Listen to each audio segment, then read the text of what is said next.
connect lang ng ganyan, sinabit lang doon. Oo, sinabit lang. Walang ano yan. Dahil sa totoo lang po, aminin namin sa inyo, ang kalye makitaan ng jumper, mapagkakasunduan po na baka hindi supplyan ng street light. Pero dito wala. Ngayon, kung sino man makitaan na nakasabit dito, naka-jumper sa street light natin, may kakaharapin pong kaso sa barangay. Dahil ang budget po natin sa loob ng isang taon, 90,000 lang. Pero gumagana tayo ng 30,000 a month. Imagine paano kakasya 90,000 sa loob ng isang taon. Kaya pasensyahan po. Ano na, pwede yan, papalitan na lang para madiretso, Chairman. Para hindi Kaya pa ganun ang gagawin natin. Talagang linisin po natin yan. Dahil pag nanakaw po kasing ginagawa nila eh. Hindi, tsaka nga baguhin. Kasi ano, kasi putol-putol, sa duktong lang. Yan ang mangyayari dyan. Kanino pong motor to? Paki-ayos na lang. Mike. Pasuyo na lang to. Boss Beck! Dito na lang muna sa tabi at may picturean lang.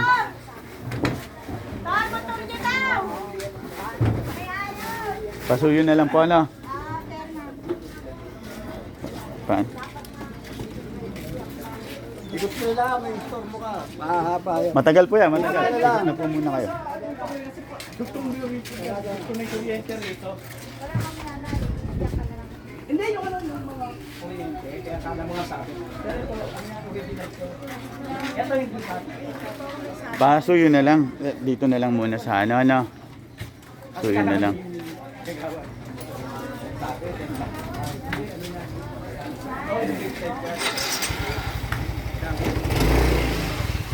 Yan. Yan, dyan na lang muna ha. Maraming salamat.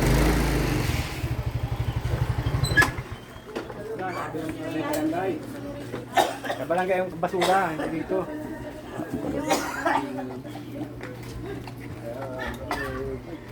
Yan po.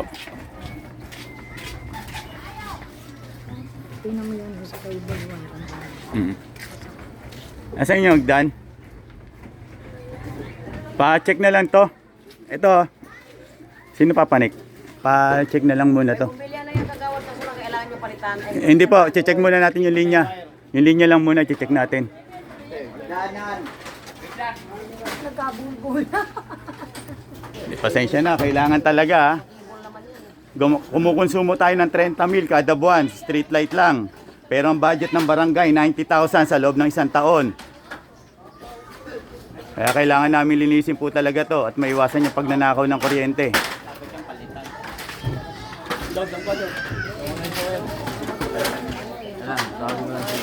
I-double check lang muna. Saan papasok? Huwag ka! Wi-Fi. Dog! Ano yun? Ano yung itim na yan? Ayan na.